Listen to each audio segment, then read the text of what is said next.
উপন্যাস তুই শুধু আমারই, লেখিকা জান্নাত ইসলাম ইনায়া। সবাই বলতে ইনায়া, ফারজানা, মারিয়া সবাই ভয় পায় অনেক। জামা কাপড় কেনা শেষে ওরা একটা জুতার দোকানের দিকে যায়। ইনায়া খুঁজতেছিল হিল টাইপের জুতা। ইনায়ার উচ্চতা 5 ফুট, ফারজানার উচ্চতা 5 ফুট 3, মারিয়ার উচ্চতাও 5 ফুট 3। মারিয়া খুবই হালকা টাইপের হিল নেয়। মার্কেট করতে করতে প্রায় 9টা বেজে যায়। ওরা সব জামার সাথে ম্যাচিং করে জুয়েলারি কিনে তারপরে বাসার উদ্দেশ্যে রওনা হয়। গাড়িতে ওদের খুব খিদে পায়। তুহিন একটা রেস্টুরেন্ট থেকে মিট বক্স আর ফ্রেঞ্চ ফ্রাই কিনে নিয়ে আসে। ওরা 3 বোনে ওগুলা খায়। তুহিনকে খেতে বলা হলে তুহিন বলছে বাসায় গিয়ে একেবারে খাবে। বাসায় যাওয়ার সাথে সাথে রোকেয়া বেগম ইনায়াকে জড়িয়ে ধরে বলে, কি রে, এত সময় লাগলো কেন আসতে? আরও আগে আসবি না? রোকেয়া তালুকদার এই বাড়ির বড় বউ, শাহজাহান তালুকদারের স্ত্রী। আর ইনায়ার মা হালিমা তালুকদার মুজাম্মেল তালুকদারের স্ত্রী। ইনায়াদের কোনো ফুপু নেই। ইনায়ার বাপ চাচা 2জন। ইনায়ারা এখন পর্যন্ত জয়েন্ট ফ্যামিলি। এখন অবশ্য সেরকম জয়েন্ট ফ্যামিলি দেখা যায় না, তারপরে ওরা শান্তিপূর্ণভাবে জয়েন্ট ফ্যামিলিতে থাকতেছে। হালিমা বেগম বলে, খেতে বস তাড়াতাড়ি, ফ্রেশ হয়ে আগে।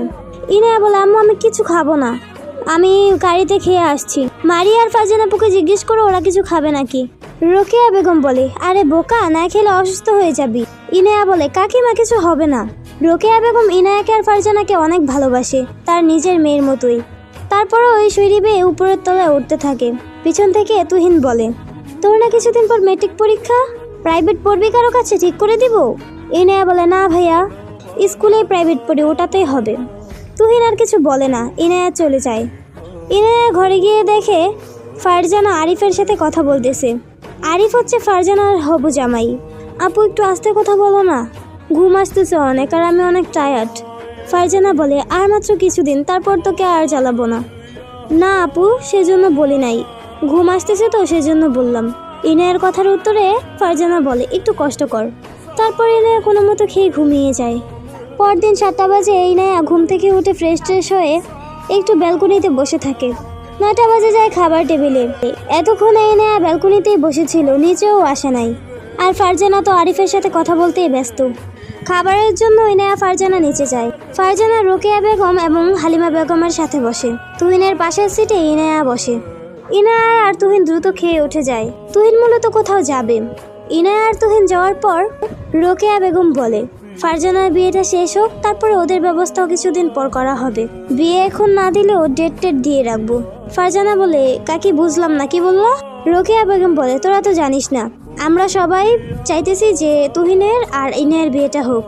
এখন না, অনেক পরেই হবে, কারণ তুহিনের বয়সে তো মাত্র 25। ফারজানা বলে, এত তাড়াতাড়ি কথা বলার কি দরকার? ইনায়ের বয়স মাত্র 17। সেটাও তো বুঝতে হবে। ফারজানা কিছুতে এই খবর শুনে খুশি হতে পারেনি। এই বিষয়ে ইনায়ের সাথে ফারজানা কোনো কথা বলেনি। প্রায় বিকেল 5টার সময় ফারজানা ইনায়াকে ডাক দেয়। শোন, তোকে একটা কথা বলতাম। কি বলবো আপু? সকালেই কাকিমার মুখে শুনলাম তোর সাথে আর তুহিন ভাইয়ের সাথে নাকি বিয়ের কথা চলতেছে। তুই কি কাউকে পছন্দ করিস? এটা শোনার সাথে সাথে 17 বর্ষীয় ইনায়ার বুকে ঝড় উঠে যায়। জীবনেও না, সে জীবনেও পারবে না তুহিনকে বিয়ে করতে। সেখানে এক মুহূর্তে না দাঁড়িয়ে ইনায়া দৌড় লাগায়। ফারজানা বলে, শোন, কই যাস? ইনায়া দৌড়াতে গিয়ে তুহিনের ঘরের সামনে দাঁড়ায়। মূলত ইনায়া হুঠাৎ তুহিনের সামনে যায় না, কথাও বলে না, খুবই ভয় পায়। কিন্তু আজকে গিয়ে এই তুহিনকে ডাক দেয়, তুহিন ভাইয়া। তুহিন হয়তো বা কোথায় বের হওয়ার জন্য প্রস্তুতি নিচ্ছিল। ভাইয়া সব কি বলে ওনারা? তোমার সাথে আর আমার সাথে নাকি বিয়ের কথা চলতেছে। পুরা পৃথিবী উল্টে গেলেও এটা সম্ভব না ভাই, আমি এক কথাই বলে দিতেছি। তুহিন অনেকটা অবাক হয়, কি বিয়ে, তাও ইনায়ের সাথে? আসসালামু আলাইকুম গাইস, খুব শখ করে লিখছি এটা, প্লিজ বেশি বেশি লাইক কমেন্ট করো।